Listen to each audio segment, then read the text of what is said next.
9 out of 10 bass players get one thing completely wrong when it comes to learning scales. Now, this one mistake not only stops them from memorizing scale patterns effectively and learning the neck, it's also something that they really should have been taught how to fix a long time ago. So give me a few moments, and in this video I'm going to show you what this huge mistake is, the thing that bassists should have been taught years ago, and a great exercise that's going to help put all of this into practice for you. So what's this big mistake? Well, when most bass players practice scales, they'll find some scale patterns perhaps online in a magazine or in some sort of lesson book. Then they will try and memorize these scales either by writing out a big chart or by just practicing them over and over again like this.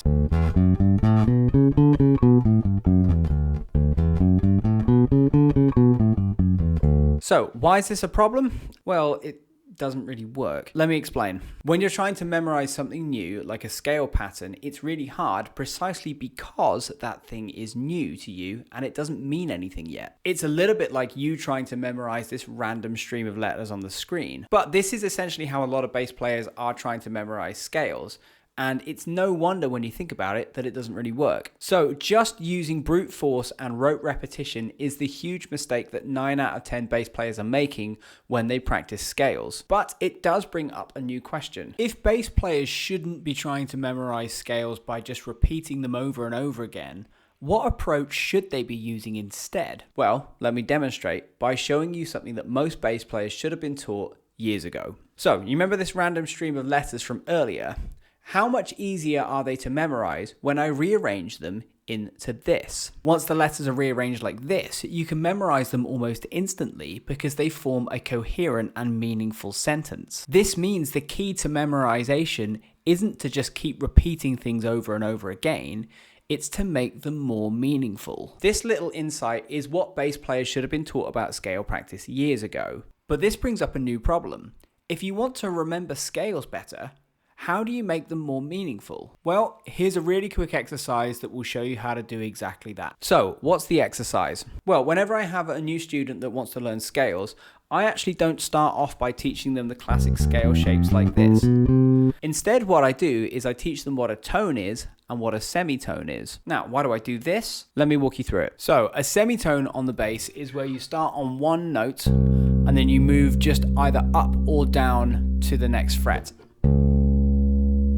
Now, if a semitone is half a tone, this means that a tone is where you play one note and you move up or down 2 frets.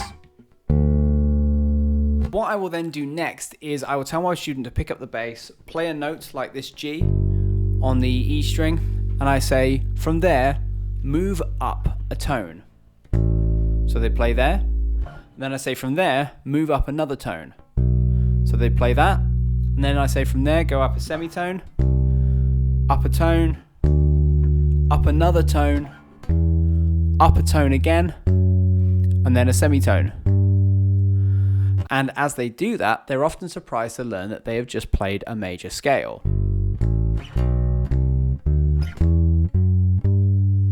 But this seems like a lot of work compared to just learning a scale pattern, so why do I teach it this way? Well, when you learn scale patterns all up one string like this, what you're having to learn, comprehend and understand is something known as the tonal structure of the scale. Now, every scale has got a tonal structure, and all a tonal structure is just the sequence of tones and semitones that go together to create the scale. So by learning this rather than memorizing the shapes, what you can do as a student is to actually map out the bass neck completely on your own and learn to understand and comprehend where these scale notes are. And that deeper level of thought and processing of what's going on is going to make the scale much more meaningful to you, and as such, commit it to your long-term memory much more deeply. So this B flat, first fret of the A string, for example, if I start there, up a tone,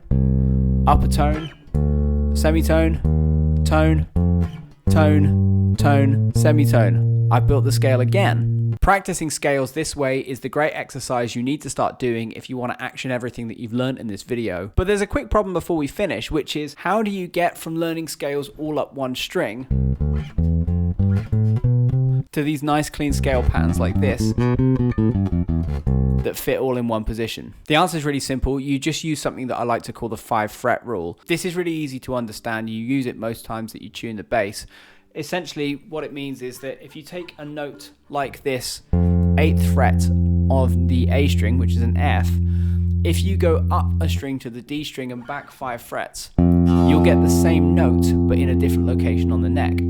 So what you can do is, if you're playing through a scale shape and you move your hand like this, instead of making that shift there, you can go up a string, back 5 frets there. So we start mapping out our scale shape that way. Same with the F. And you can eventually do that to all the notes that kind of stray out of this hand position, and then start to craft these nice little scale shape hand positions that fit all in one area of the neck. So now that you've got a way to memorize all these different scales, how do you know when to actually use them? Well, I've done a video which breaks down the process of learning how to use which scale with which chord and exactly when to apply them into really simple steps, and you can watch that by clicking this video up here.